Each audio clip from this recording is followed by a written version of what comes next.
নমস্কার, আমি একটা রেসিপি নিয়ে চলে এসেছি। কাতলা মাছ দিয়ে দই কাতলা করে দেখাবো।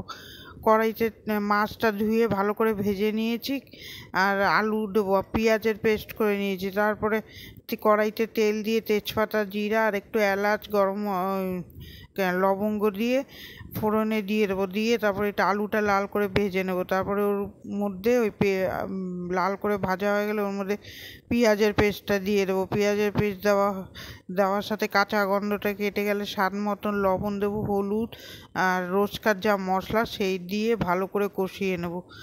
কষিয়ে নিয়ে তারপরে ওর মধ্যে অর্ধেক কষানো হয়ে গেলে টক দই দিয়ে দেবো। টক দই দিয়ে আর একটু কষাবো। কষিয়ে তারপরে আলুটা সিদ্ধ হওয়ার মতন জল দিয়ে দেবো।